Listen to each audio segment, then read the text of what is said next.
Uma belíssima sexta-feira para você que está aqui com a gente no canal do Metrópolis no YouTube, acompanhando as análises políticas de Reinaldo Azevedo de segunda a sexta, de 1 da tarde às 2h30. E para você ficar recebendo sempre que a gente publica, já sabe, né? Se inscreve aqui no canal e aí você vai ficar sabendo de tudo que acontece no Brasil e no mundo.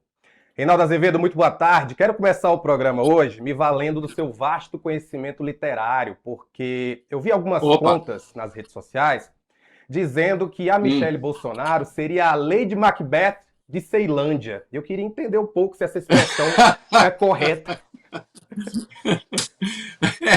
É, digamos que projeto de poder parece não lhe falta, né? A diferença é que a Lady Macbeth, digamos que ela tivesse muito centrada no poder e tinha um grau de maldade que não era correspondente ao grau de maldade de muitos que a cercavam. O problema aí, nesse caso da Lady Macbeth de Ceilândia, é quem é bonzinho, né? É uma coisa assim, não sobra gente boazinha, né? Que a Lady Macbeth ela tinha um projeto evidentemente de poder, mas ela não foi exatamente sacaneada, né? Agora a Michelle foi, né? Agora ela só está mostrando que também ela tem a sua capacidade de articulação, né? E agora já entrou mais uma mulher no rolo, tá? Agora tem uma disputa sobre a Bíblia. Rapaz, tá ruim a coisa ali, né? Tá ruim a coisa ali. Haja São Mateus e haja São Marcos pro Malafaia ficar usando, né? Porque, olha, é complicada a coisa. É complicado. Mas tá A divertido, gente né? vai Tá já falar divertido. mais sobre isso. Tá divertido. A gente vai Eu já sempre lá acho que falar quando mais essa sobre isso. gente briga, o Mas antes, Brasil ganha. o Brasil ganha, a gente ganha pauta também, que é interessante. Olha, antes da gente partir para esse caminho aí da Lady Macbeth de Ceilândia, primeiro a gente falar do secretário de Estado dos Estados Unidos, o Marco Rubio, porque ele enviou uma carta para o Flávio Bolsonaro, na qual afirma que determinadas políticas e práticas do Brasil oneram ou restringem o comércio norte-americano. Esse documento ele é datado do dia 23 de junho e também trata das eleições brasileiras, da relação bilateral e do combate ao crime organizado, como informa a coluna Grande Angular aqui do Metrópolis. Mais importante, o Rubio agradece por Flávio ter colocado à disposição dos Estados Unidos a equipe de transição do governo, caso ele vença as eleições. Essa correspondência é uma resposta a uma carta enviada pelo Flávio ao governo americano no início de junho. Naquela ocasião, o senador pediu que Washington reconsiderasse a adoção de novas tarifas sobre produtos brasileiros e argumentou que a medida poderia causar prejuízos à população aqui do país. Rubio chegou a dizer que os Estados Unidos não querem reconsiderar nada, que as divergências permanecem e que, portanto, se o Brasil não ceder às exigências, haverá tarifas. E, mais uma vez, o PIX é citado como ponto de divergência, além de outras questões que se fingem de restrições ambientais para a prática de quê? De protecionismo. Esperado, hein, Reinaldo? Rapaz, veja você. Bom, em primeiro lugar, destacar isso que você observa, né? O Rubio se mostra grato a Flávio por Flávio ter colocado a equipe de transição, então, caso ele vença a eleição, ter colocado a equipe de transição do seu governo a serviço dos Estados Unidos. Isso nunca se viu. Isso nunca se viu, é inédito. Se alguém tem alguma dúvida de que o projeto de Flávio e companhia é um projeto de submissão aos Estados Unidos, não deve ter mais nenhuma. Isso não existe. Equipe de transição de governo não fica à disposição de ninguém. A equipe de transição de governo fica à disposição do governo que foi eleito, então, né, que ainda não tomou posse, e, claro, está trabalhando com o governo de turno. Então, digamos que Flávio vence a eleição, essa equipe de transição tem de negociar, tem de conversar, pegar os dados, etc., com o governo que está saindo, né, para articular o governo que está entrando.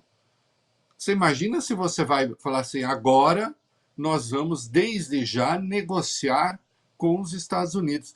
Isso não existe.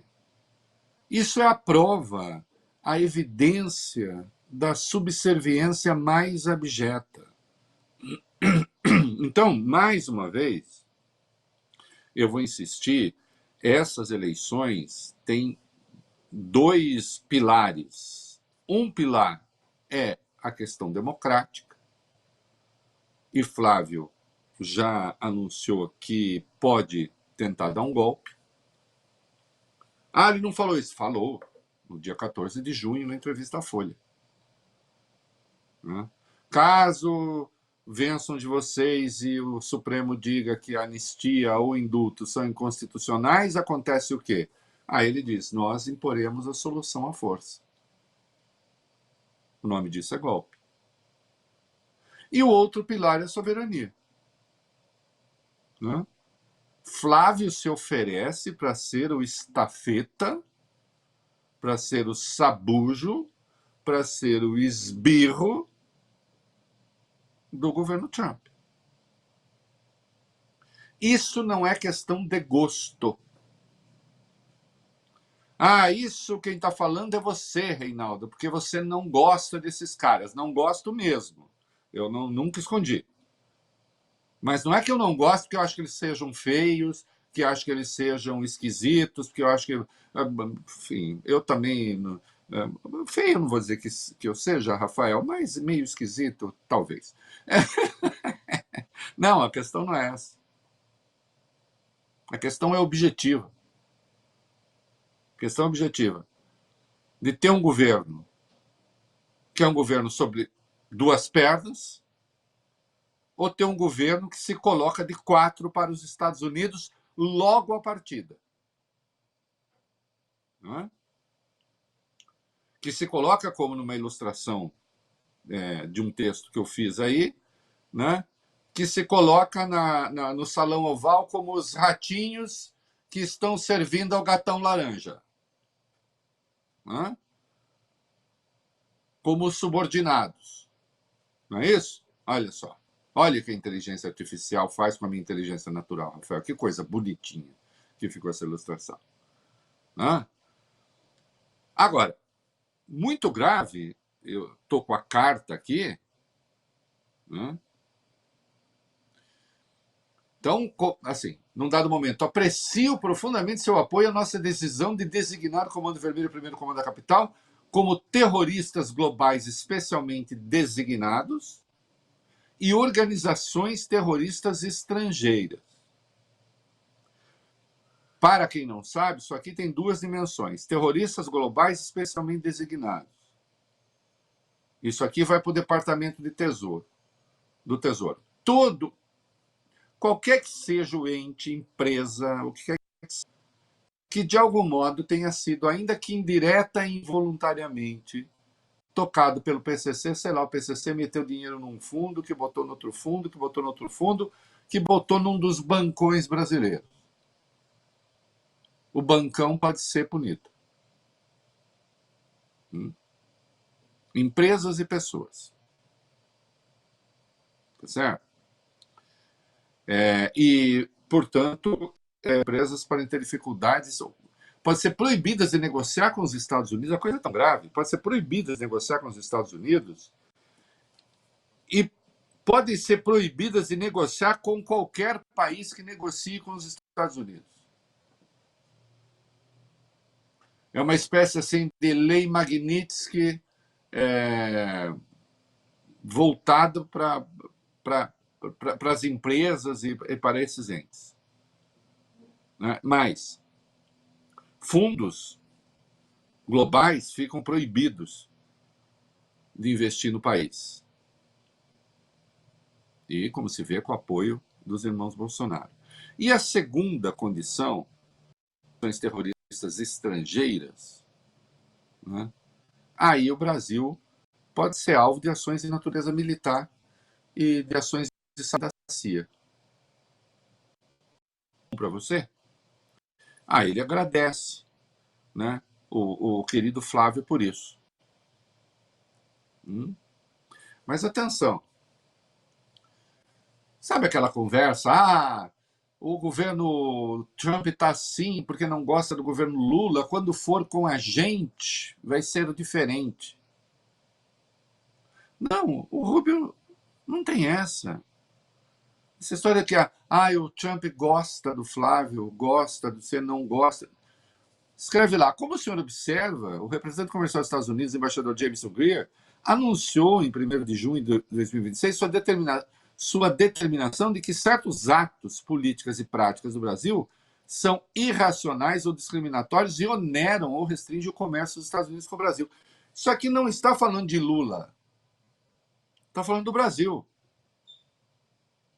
Aí defende a ação do Greer, né, de fazer a audiência para ouvir, e lembra, o embaixador Greer deixou claro que continuamos a ter diferenças substanciais. Essas questões dizem respeito ao comércio digital, aos serviços de pagamento eletrônico, leia-se PIX, as tarifas preferenciais consideradas injustas. Tarifas preferenciais, todos os países têm tarifas preferenciais, o Brasil tem com algumas, não tem com outras. O fato é que, na média, a relação com os Estados Unidos é superavitária para eles, assim como os Estados Unidos têm as suas próprias tarifas preferenciais. A proteção da propriedade intelectual, né? Ao acesso ao mercado de etanol e desmatamento ilegal, e voltamos aqui a ter, então, o Trump protetor da natureza. E a questão do etanol aí diz respeito diretamente aos colegas do agro brasileiro. Ele está deixando claro o seguinte: não importa quem seja o presidente, nós temos essas questões para resolver. E, claro, é grato ao Flávio porque disse: o senhor já deixou claro que o senhor será nosso sabujo, que o senhor será nosso estafeta, que o senhor será o nosso servo. Então, que bom, estamos torcendo para vocês. Né? Os Estados Unidos estão prontos para trabalhar de forma cooperativa com os líderes escolhidos pelo povo brasileiro. Então, aqui fala, qualquer que seja o líder, nós vamos trabalhar. Mas diz aguardar a continuidade do nosso diálogo, que folga muito com o otimismo do Flávio em relação às eleições. Se alguém tem alguma dúvida de que a conversa do Flávio nos Estados Unidos foi uma conversa entreguista, não precisa ter mais nenhuma. Né? Aliás, eu não preciso pedir que vocês acreditem em mim. Né? Não devem, porque eu falo as coisas, eu lido com fatos. Mas acreditem, na entrevista que Eduardo concedeu à TMC, no dia 3 de junho, e ele entregou tudo ali. Né? Vamos ouvi-lo. Ele mesmo fala. Vai. Nós fizemos um pedido aos americanos para que qualquer tipo de tarifa, né, ou retaliação nesse sentido comercial, que ela demorasse, que ela esperasse pelo menos até a eleição desse ano. Porque se o Flávio Bolsonaro for eleito, teremos outra diretriz do governo federal. E esse foi o pedido que nós fizemos.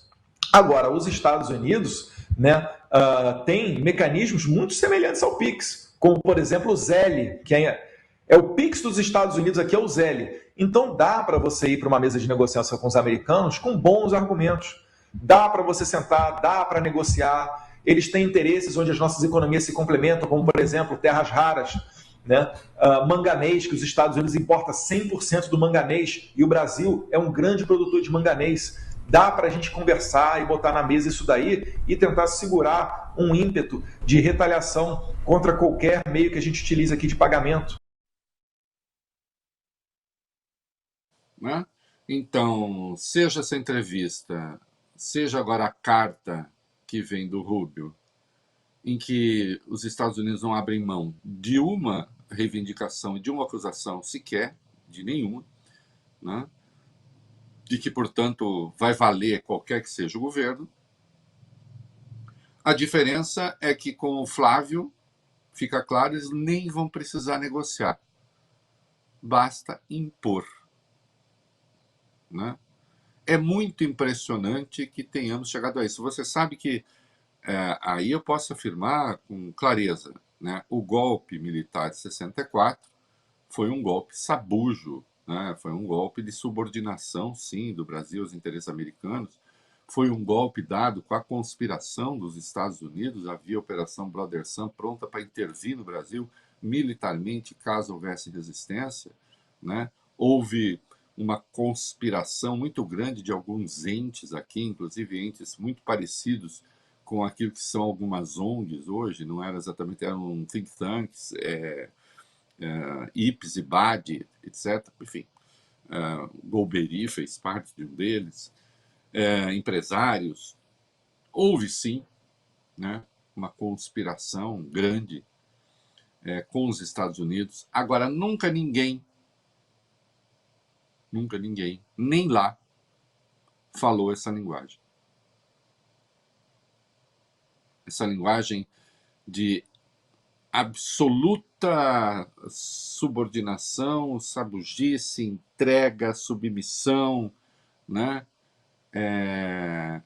dos interesses do Brasil aos Estados Unidos. Nunca aconteceu isso. E isso se dá no momento justamente em que o Brasil, como nunca, aliás, na história, não só em razão do Lula, mas em razão das circunstâncias e da forma como o mundo se organizou, e de o Brasil ter se tornado um dos defensores do multilateralismo, nunca o Brasil teve uma inserção internacional tão grande.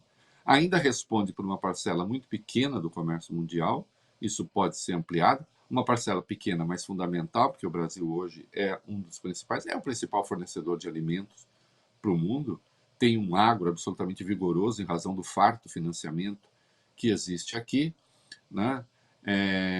Tem alguns bens que se tornaram importantes na ordem da economia global de hoje, né, que são os bens naturais, os recursos de água, de floresta, etc. Bom, nunca o Brasil foi tão importante no cenário internacional, né, com uma perspectiva de futuro bastante auspiciosa, especialmente em razão das terras raras.